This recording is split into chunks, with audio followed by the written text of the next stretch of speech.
Guys, as we begin to walk, a quick word about health and safety. Ladies and gentlemen, you're all responsible for your own health and safety. So please look left, look right. We will be using the public crossings wherever. Now I can see a car reversing. They're not supposed to come down here, but it doesn't stop them, all right? So I'm going to ask you guys to come forward if you can. Try and get off the road if possible, because I think he may be heading this way. Watch your toes. You're all right, just make sure you're nice and safe, okay? Looks like, not quite sure what he's doing, but we just better be safe and sorry. That's lovely. Also guys, for the comfort of other people, no smoking please during the tour, okay?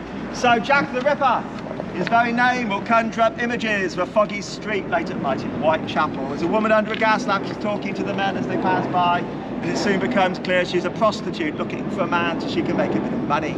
If you've seen any of the movies, such as From Hell, you know that a man appears with a top hat and a cape, and of course in his hand he has a doctor's bag, and he approaches a woman. He wants to know how much it's going to cost for the business, shall we say. And back then, to be with one of these women would cost you twopence, 2 old English pence. But the man didn't worry. If you haven't got the twopence, she's still going to go with you for a stale loaf of bread or perhaps just a glass of gin. So life is very cheap here in the East End of London. He approaches the woman, suddenly grabs her by the neck, strangles the poor woman to death, pulls out his knife, slashes the throat, and starts to rip up the body in the most terrifying fashion. Sometimes he takes the heart, sometimes he takes the kidney, often he removes the uterus, so he really earns the name Jack the Ripper. Shortly after, a policeman discovers the body, blows his whistle, the investigation begins. Who is Jack the Ripper? And unfortunately, there's no easy answer to the question, because as some of you might know already, officially Jack was never caught. And at present there are over 200 different suspects. And they range from members of the royal family, Queen Victoria's doctor, Oscar Wilde, Lewis Carroll, even, believe it or not, Mr. Merrick, the Elephant Man. The list goes on and on and on. One of the questions I'm often asked in the tours, the killer was never caught. Why do we call him Jack the Ripper? It's all because of letters that were received by the Central News Agency, often written in Reading. They were signed Jack the Ripper. Ripper-roll, just like me, we tend to think they're written by the journalists looking to sell more newspapers the next day. So we have to be a bit wary of the letters. So what does Jack do? Well, he kills 5 women in just 10 weeks, between the 31st of August and the 9th of November 1888. The victims are Mary Ann Nichols, Annie Chapman, Elizabeth Stride, Catherine Eddowes and Mary Jane Kelly. Now they're all prostitutes, they're all alcoholics, they're all in their 40s with the exception of the last victim, Mary Kelly, who's only 25. When the murders start happening, a lot of pressure is put on the police. Come on, we need to catch this awful killer. So put one of the best detectives in charge of coordinating the investigation. His name was Inspector Frederick George Aberline. If you've seen the film From Hell, you'll know that Johnny Depp, he plays the role of the inspector. If you'd like to follow me now, ladies. But originally, back in Victorian times, this was called Flower and Dean Street. It was much longer than it is today. It would have gone all the way in that direction over towards Brick Lane, sadly mostly demolished in the 1970s. All that survives today are these buildings that you're standing next to. This had the reputation of being the foulest and most dangerous street in London. This is where you'd find many of the notorious lodging houses. If you're not familiar with a doss house, I ask you to imagine a filthy, dirty guest house where you have to share a bed with a total stranger. As long as you don't mind the fleas, the lice, the rats and the other vermin that share the room with you. To stay in such a place would cost you 4 pence a night. If you didn't have the 4 pennies, maybe you spent your money on booze, you could pay 2 pennies and sleep standing up with your arms over a rope. Absolutely true. We believe that is the origin of the expression a hangover. 6 o'clock the next morning they cut the rope and you get a very rude awakening. Can you imagine facing that every morning? What a way to start the day. And we know that during her last week alive, Mary Ann Nichols, Jack the Ripper's first victim, was lodging on this street. She was staying at number 56. Take a look in this direction. Can you see that grey wall and kind of brown wooden building just there to the right? That modern structure was built on the site of a lodging house. The body was found on the 31st of August 1888. At about 20 to 4 in the morning, a man called Charles Cross is walking to work, passes down Bucks Row, notices lying on the ground for the entrance to a stable yard the body of a woman. Now it's very dark, you can't see much, but he does notice that the skirts have been pulled up over the waist. He suspects she might have been molested, so he runs off trying to find a policeman. About 5 minutes later, PC Neil arrives, shines the lamp, and sees the woman's throat had been cut from ear to ear. Body's taken to the nearby morgue, there the corpse is undressed, Then they discovered the Ripper had also slit open the stomach and the intestines and outreaching them. One of the first things the police have to do is try and identify the victims. You're not carrying ID like women have on us today. They noticed on her petticoat a laundry mark showing that she'd stayed at the Lambeth workhouse. That's where the poor people would go. So the police turn up, anyone here want to have a look, see if we can identify the body for us?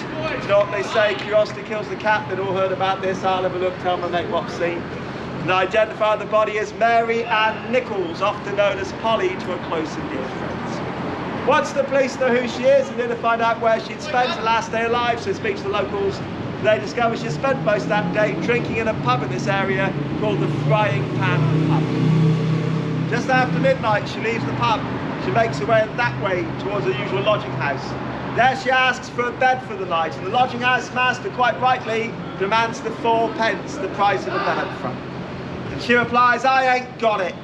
And he says, right, you know the rules, get out there, find yourself a man, once you got the money, come back, that'll be waiting for you. She replies, don't you worry about me, I'll soon get my DOS money, see what a jolly bonnet I've got now.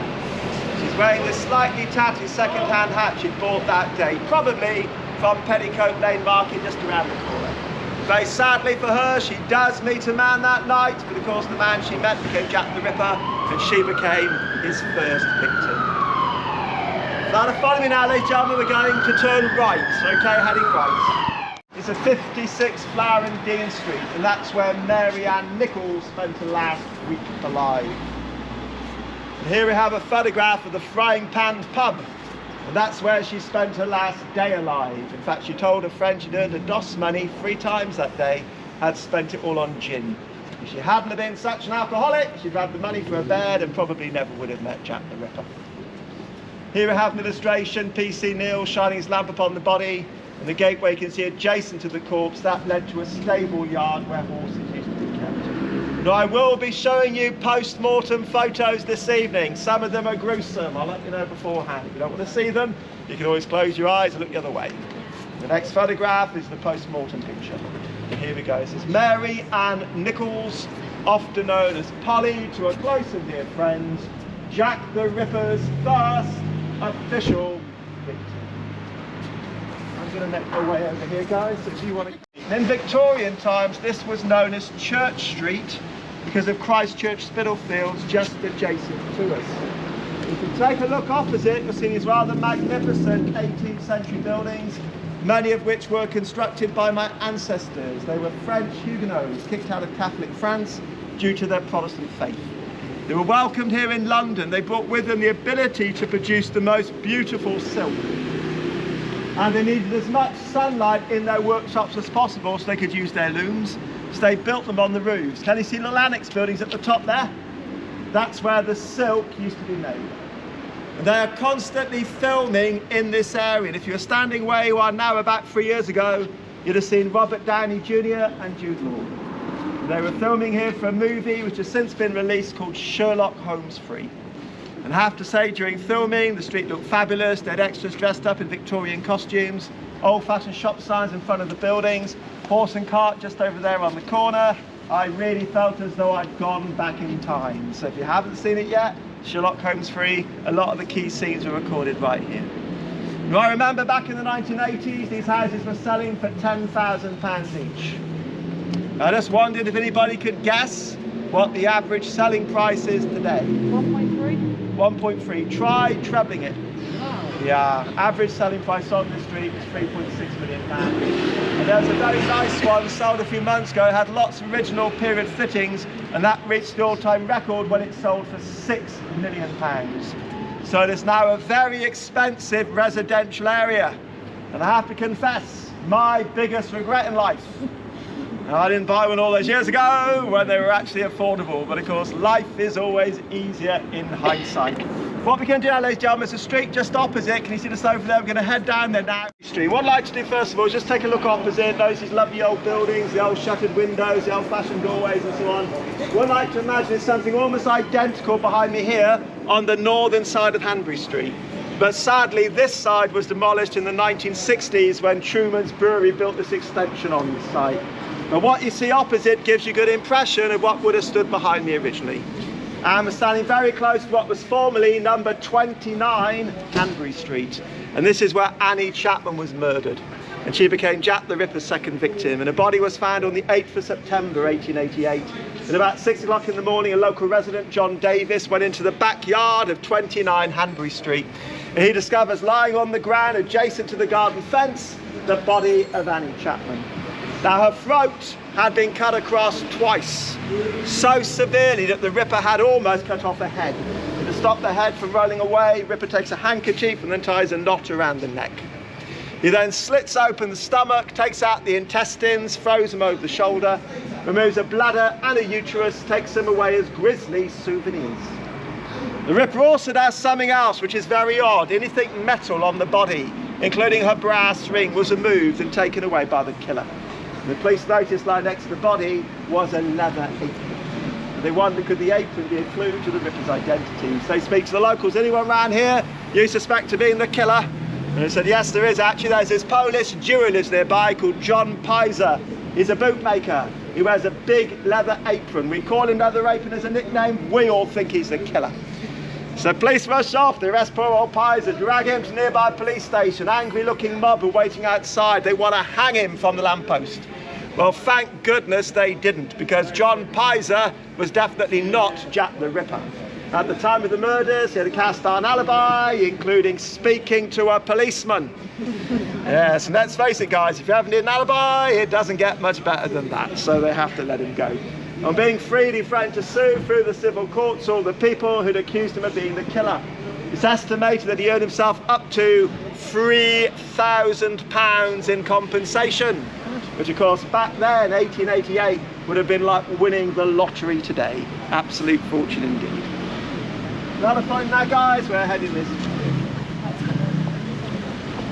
Hanbury Street, the building you can see in the photograph that would have stood behind where I was standing a few moments ago, sadly demolished in the 1960s. Now her body was found in the backyard and the arrow marks the spot. So the head would have been towards the steps leading to the house, the rest of the body lying on the ground adjacent to the fence. You can see there to the right of the picture, described as being a most horrendous sight. Now the next photograph is the post-mortem picture, and here we go. This is Annie Chapman, sometimes known as Dark Annie, sometimes referred to as Annie Civvy, because one of her previous boyfriends had been a sieve maker, like a strainer. And back then it was common to be known after the trade that you or your partner were involved in. And because of the leather apron that's found next to the body, the killer was sometimes referred to as Leather Apron. He was originally known as the Whitechapel Killer, named after the area in which he first murdered, but the name that's really stuck over the years is Jack the Ripper, the name probably created by the journalists themselves. Now following now, guys, going straight ahead. The most famous pub connected to the Jack the Ripper murders, because all the Ripper victims used to drink there at some point. Some people claim Jack the Ripper did too, and I know the pub very well. It used to be my home. I used to live above the and I can tell you now, I didn't believe in ghosts till I moved into the 10 Bells.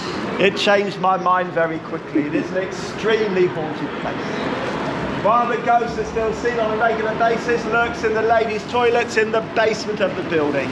And when I was living there, lots of women come running up the stairs. You'll never guess what happened to me. I said, I probably can. I've heard it so many times, but go on, tell me anyway. I was in the ladies' toilets, I was washing my hands, and a woman in a green Victorian dress walked straight for the wall. And the description was always the same, a lady in a green Victorian dress. Now, we had lots of psychics and mediums visit the pub, and many of them claim it's the ghost of Lucky Lizzie, Jack the Ripper's third victim. Now, she was known to drink at the pub, so it could well be her. Now, I'm going to talk to you now about the night of the double event, the 30th of September 1888. So-called, it's the only time when Jack kills 2 women in one night, Elizabeth Stride and Catherine Eddowes. Overall, Jack the Ripper's 3rd and 4th victims. Elizabeth Stride's body was found at 1 a.m. A man called Louis Dimshut is on his pony car. He's making his way down Berners Street, tries to turn into Dutfield's yard, and suddenly the pony stops. Thinking a little bit odd, he jumps down to investigate, discovers lying within the entrance of the yard the body of Elizabeth Stride. Now today she is often referred to as Lucky Lizzie. That might seem a bit odd. You know, why would you be lucky if you've been murdered by Jack the Ripper? And the reason for the nickname is Lucky Lizzie only had a throat cut across. she did not suffer the appalling abdominal mutilation that Jack inflicts on his other victims. So of course people always ask me the question, why did the Ripper treat her differently? And we believe the answer is the killer was disturbed. He's over the body, he's got the knife in hand, he's cutting the throat when he hears the click, clop of the pony's hooves. The last thing he wants is to be caught red-handed, because in those days they'd have hanged him for murder. So we suspect what happens is Jack the Ripper makes his escape. He's got this bloodlust, this desire to rip, to maim, to slash, to mutilate. Can't do that to Lucky Lizzie. Is that perhaps the reason why he kills again? That very same night. When I was living above the pub back in 1999, I heard a lot of screaming and shouting one day. I was thinking, goodness me, what is going on? So I came down from my room, I entered the main bar, and Johnny Depp had just walked in. So everybody was so excited, oh my gosh, Hollywood star, can we get your autograph, can we get your photograph? I have to say the poor guy was absolutely mobbed. And once everybody calmed down a bit, we asked him, what are you doing here at the 10 Bells? And he explained he was playing the role of Inspector Adeline in the film From Hell. And being a method actor, he wanted to see the actual sights for himself, so he came over and had a drink at the 10 Bells pub. Now in Prague, where they recorded the movie, they've done a perfect reproduction of the 10 Bells, Spitalfields Market where we're standing now, and Christchurch you can see just opposite. It is the church which inspired the name of the pub. Because in 1788, 100 years before the Ripper murders, the church got 10 new shiny bells. So the pub adjacent to it became known as the 10 Bells Public House. And if you ever watch any documentaries or movies about Jack the Ripper, you'll find that the 10 Bells pub is always mentioned. We're going to turn the corner now, give you a chance to take a picture if you like. So the photograph I'm showing you now is of Commercial Street, which we crossed a little earlier. If you take a look to the right, you'll see the 10 Bells pub that I just spoke to you about. And on the left-hand side, you see the entrance to Spitalfields Market where we were just standing. And that was originally the fruit, vegetable and flower market for London, hence why it was so busy when the photograph was taken.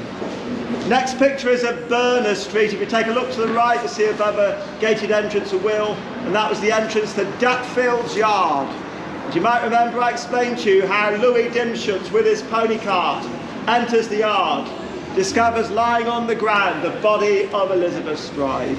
Now the next photograph is the post-mortem picture, and here we go. She was actually born Elizabeth Gustafsdotter in Sweden, in a place called Torslanda, not far from Gothenburg.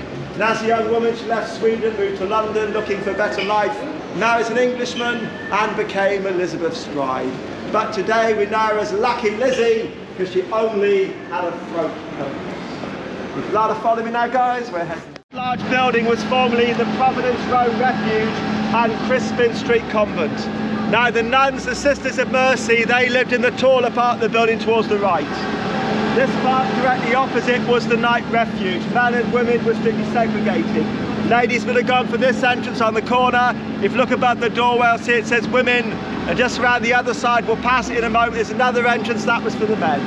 It opened in 1868, could accommodate about 300 people a night, and we know that a lot of people stayed here connected to the Ripper murders.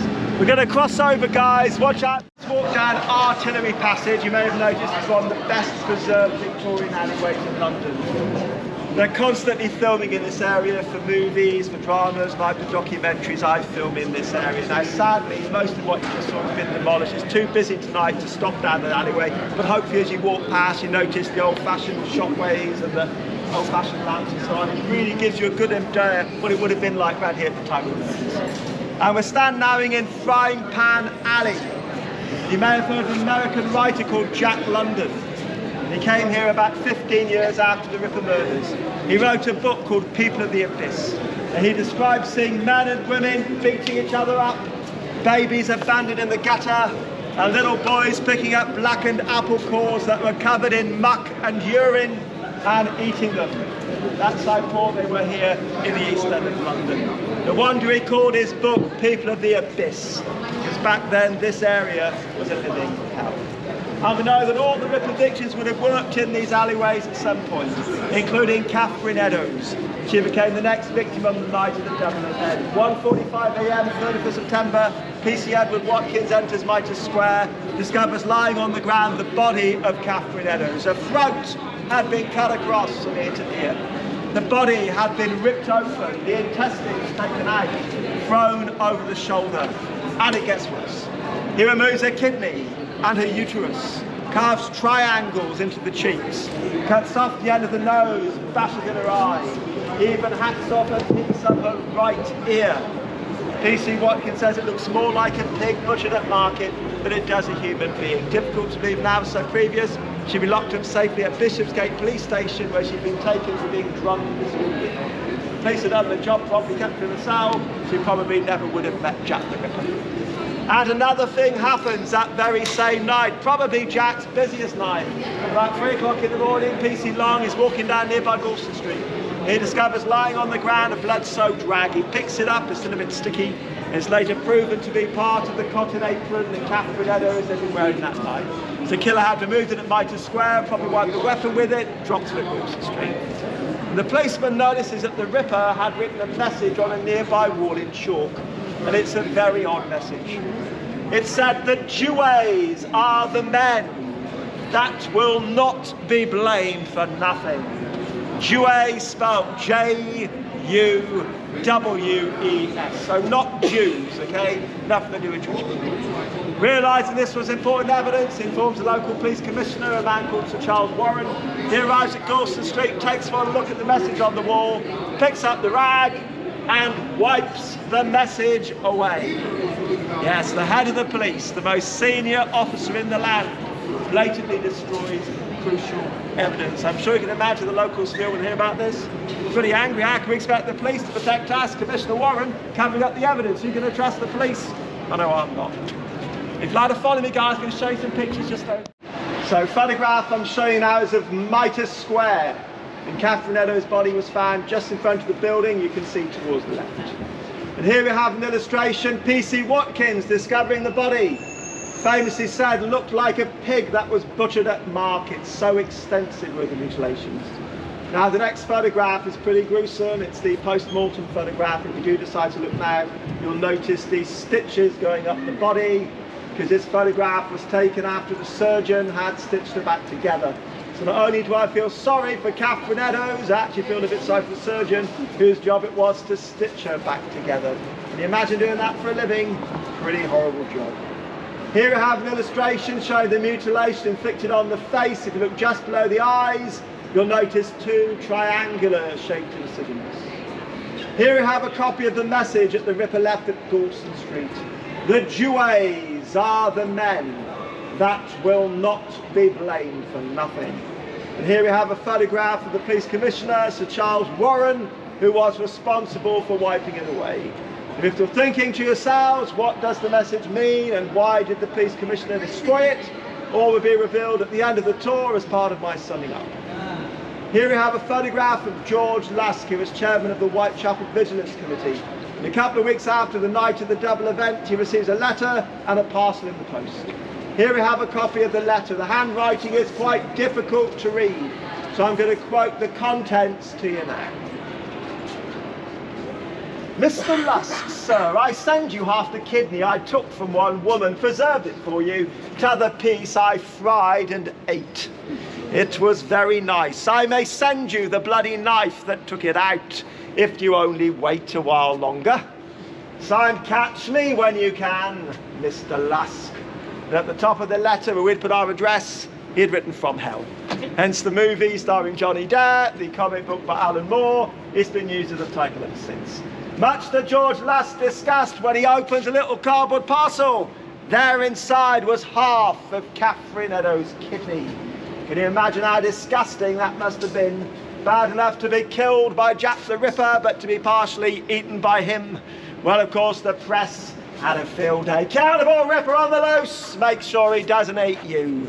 And you're still walking these streets absolutely petrified. No wonder it became known as the Autumn of Terror. That standing now was, until about 5 years ago, historic Dorset Street. And normally what I do at this part of the tour is I tell you about its 400 years of history. Yeah, sadly can't do it anymore, it was all demolished. The man to blame Boris Johnson, yeah, you've got it. Formerly our Prime Minister, before that Mayor of London. He decides why keep a beautiful historic street used by all the local tour guides, but he can have this office development on the site instead. But I still need to tell you about Dorset Street, because all the Ripper victims lived here at some point, and Mary Jane Kelly, who I'll speak about with you in a moment, she was murdered on Dorset Street. And there's only one thing left today to remind us the street was here. These are the golden lines on the floor. So this marks was the original width of the street. There had been buildings all the way along this side. Likewise, there were buildings along here too. In the 1960s, the street became slightly narrower. That's why we've got another line on this side. Now I'm going to talk to you now about Mary Jane Kelly, Jack the Ripper's fifth and final victim. And she was born in Limerick in Ireland. And as a young girl, the family left Ireland, settled in South Wales. There she grew up. Age of 16, she marries a coal miner, but shortly afterwards, her husband was killed in a mining accident.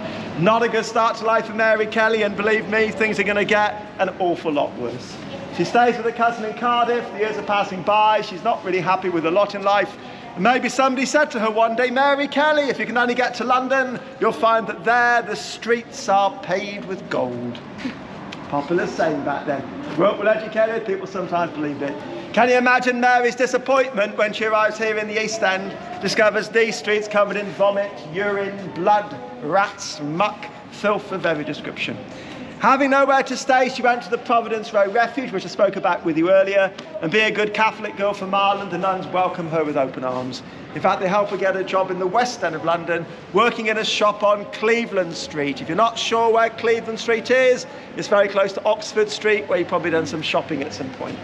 There, Mary Kelly works in the shop serving customers. She also takes care of a little girl called Alice. And she really loves Alice. In fact, she starts to tell her friends, I am now a governess. So she thinks she's doing really well in life. And something happens, we're not quite sure what, and Mary Kelly ends up coming back here to the East End of London. A little bit of money, she's saved up from her job. She gets her own room at 13 Miller's Court, Dorset Street. Shortly after moving in, she's joined by her new boyfriend, a man called Joseph Barnett. And it's a bit of luck for Mary that Joe's moved in, because she has no work at that point. And Joe says, don't you worry, love, I've got a job at the market, I'll pay the rent, give you a chance, get back on your feet. And for a while, they're happy sharing the room together until the Jack the Ripper murders start. And then Mary Kelly, she gets very scared indeed. In fact, she asks Joe to read to her the accounts of the murders in the newspapers. And as Joe does this, Mary tells him, I believe the killer is after me. And Joe's a bit sceptical. Come on, Mary, don't talk rubbish, love. All the women living in the East End of London. Why would Jack particularly want you? He doesn't really listen to Mary Kelly. She gets very scared, doesn't want to leave the room. That puts a lot of pressure on the relationship. They start a fight. One night there's a big argument. The window in the room gets smashed. Joe moves out, cannot live with Mary Kelly anymore. She is driving him crazy. And of course, this is bad news for Mary Kelly, because now that Joe is gone, there's no money coming in. Unfortunately for women, there weren't many jobs around here back then apart from one: prostitution. So she works as a lady of the night, falls into debt, and then came the day of the Lord Mayor's show, the 9th of November 1888. And that morning, Mr. McCarthy, Mary Kelly's landlord, is going for the rent book. He notices that Mary is 29 shillings behind with the rent. A lot of money back then. So at 10:45 a.m, he sends round the rent collector to get the money. I'll do a kind of reconstruction for you guys. I need to walk straight ahead in a minute. Wouldn't mind creating a little space just in front of me so I can go straight down that way. That's lovely. So as I explained to you, this was Goulston Street. There were buildings all the way along here. In order to access Mary's room at Miller's Court, you had to go for a brick archway on the spot. And that would take you down a little passageway. Mary Kelly's room would have been just here. I'm going to continue from this spot. If you want to come forward a bit, guys, just make sure you can all hear me, see me all right. There we go, lady in the chair, just make sure she can see. There we go, that's great. Thank you, guys. So Mary Kelly's room would have been just here, very small, just 12 foot by 12 foot. So literally just enough room for the bed, bedside table, fireplace, washstand, pretty much it. Rent collectors knocking on the door. Come on, Mary, I need the rent. There's no response. Probably thinking, cheeky madam, I bet she's hiding. They ordered this on rent day. I'm going to see if I can catch her out. So would have turned the corner, and there would have been the exterior wall to Mary's room.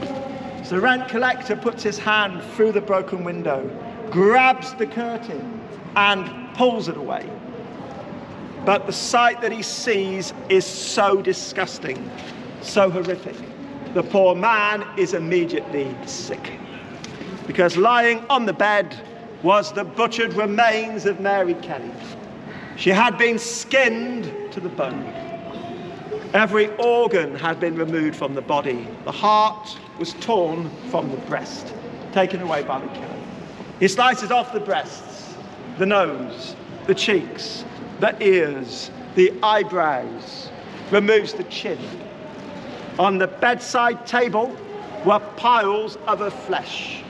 And the newspapers reported that hanging from the pictures in the room like Christmas decorations were Mary Kelly's intestines.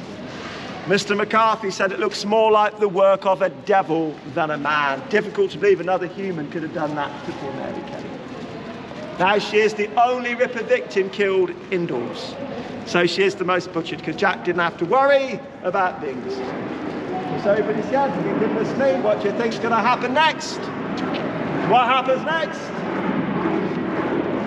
Nothing. You've got it. Jack disappears back into the shadows from whence he came, leaving us with a very big mystery. Now, I do have photographs, including 2 of Mary Kelly lying butchered on the bed. I'm going to warn you now, they're pretty graphic. I will warn you again before I show them to you. If you don't want to see them, feel free to close your eyes and look the other way.